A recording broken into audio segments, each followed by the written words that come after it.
Nah, ini terkait dengan Inara dan Insanul, kemarin tuh kan Humas Polda menyatakan kalau mereka meminta perdamaian kepada Mawa terkait laporannya yang dugaan perzinahan itu. Nah, menurut Abang itu gimana mungkin terkait alasan meminta perdamaian ini? Apa sih Bang dari sisi hukum deh kita ketahui ini?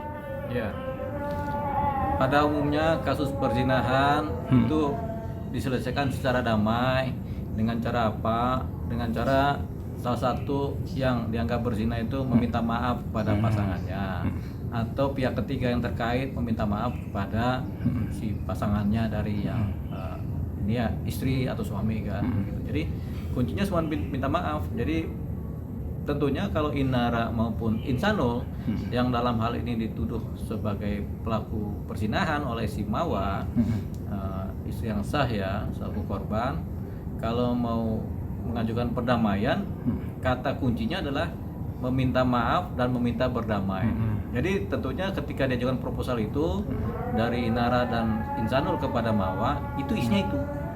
Permintaan maaf dan mohon perdamaian supaya tidak lanjut perkara, supaya dimaafkan dan mencabut laporan polisi yang dibuat oleh Mawa. Kenapa? Karena ini adalah delik aduan kan. Jadi itu. Jadi isinya itu permintaan maaf dan perdamaian. Jadi nggak cuma permintaan perdamaian saja, tapi dibarengi dengan permohonan maaf. Itu sudah ada pasti itu dibuat oleh si Inara maupun Insanul. Karena kalau itu nggak ada, Mawa nggak akan maafkan. Itu perkara jalan terus. Jadi kuncinya minta maaf. Berarti menurut Abang alasan mereka karena pasti tahu ini nggak bakal lolos buat mereka karena akan ada pidananya berarti Bang terkait Ya, pelaporan Mawa ini. sudah penyidikan. Berarti kan karena sudah kan terpenuhi kan secara penyidikan kan. Jadi itu langkah terbaik dari Inara maupun Insanul ya minta maaf lah. Dibaik-baikin Mawanya, dikasih penjelasan dan kuncinya minta maaf. Kan permohonan maaf yang paling tulus kan kadang-kadang dimaafkan oleh si Mawa. Pasti dia juga luluh kan. Jadi pasti berdamai lah, harapannya sih berdamai. Bang, pahitnya kalau misalkan Mawa tidak adanya pintu perdamaian, ada cara lain gak sih kalau di sisi hukum sendiri untuk meminta selain restoratif of justice lah yang dikatakan polisi itu? Ya tentunya masuk ke proses sidang. Persidang. Di proses sidang itulah baru ditentukan apakah ini termasuk benar-benar tindakan berzinahan atau keadaan lain. Apakah mengikuti kaidah-kaidah hukum pidana yang ada atau ada dikaitkan dengan persoalan perdata. Misalnya, kami kan agamanya Muslim, ada begini-begininya, nggak terikat dengan hukum perdata Barat yang ada. Tapi itu adanya di persidangan nanti.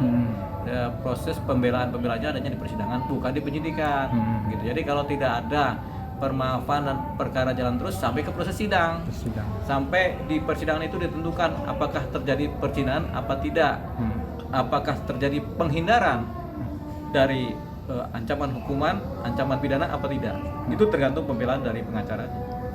Berarti menurut Abang kalau selain cara maaf yang mungkin diselesaikan kata polisi itu di luar kalau misalkan restoratif justice itu atau perdamaian secara mereka itu salah satu cara yang selain tidak ada cara lain di persidangan nanti.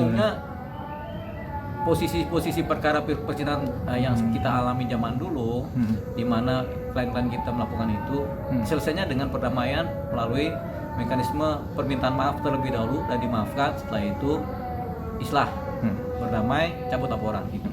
Berarti kalau maaf Bang mengulangi, ancaman hukumnya berapa sih Bang? 9 bulan. 9 bulan berarti di bawah itu berarti gak ditahan dong Bang menurut kalau misalkan ditahan.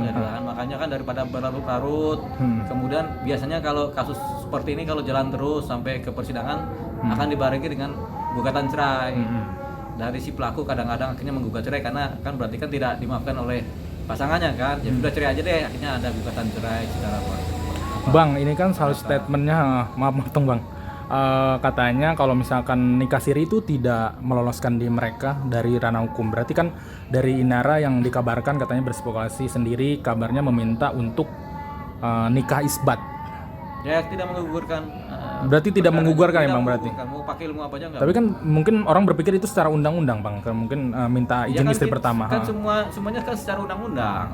Begitu. Ya kita ini kan hukum positifnya kan undang-undang. Yang berlaku kan KUHP. Begitu kan. Jadi tetap itu yang berlaku. Jadi mau nikah isbat lagi atau apapun itu gak berlaku. Nggak berpengaruh terhadap peristiwa yang sudah terdahulu terjadi. Berarti berarti Tinggal selain sekarang kita pakai KUP yang baru, apa pakai KUP yang lama. Cari mana pasal yang paling menguntungkan, apakah di KUP lama atau KUP baru. Mengingat apa? Mengingat peristiwa hukumnya terjadi pada masa KUP yang lama. Gitu. Nah, itu berarti polisi ini sendiri Bang gelar perkara katanya masih menunggu, dan itu berapa lama sih Bang untuk gelar perkara? Sampai kan Lama 1,5 itu kalau gelar perkara kan cuman perkara digelar, ada rekonstruksi tersendiri, ada gelar perkara. Gelar perkara kalau semua udah lengkap ya minggu depan juga bisa digelar perkara kan. Berarti ini nunggu semua datang saksi atau maksudnya pelapor dan terlapor gitu berarti? Ya tunggu semua lengkap, tapi tetap ada ya mekanisme restoratif justice, yaitu adanya upaya perdamaian di luar proses hukum yang kemudian disampaikan dalam proses hukum. Jadi itu sudah diajukan kan oleh Inara sama Insanul, yaitu upaya-upaya permohonan perdamaian kan. Nah isinya tentu ada permintaan maaf terlebih dahulu, pasti ada isinya, walaupun nggak disebutkan secara publik, tapi isinya itu yang pertama. Oke, itu bisa yang menggugurkan semuanya berarti? Iya, setelah dimaafkan tentunya kan dengan dasar pemaaf tadi kan menjadi suatu konstruksi baru, menghilangkan unsur pidananya, dan yang lebih bagus lagi kalau kemudian laporannya dicabut. Laporan dicabut itu berarti.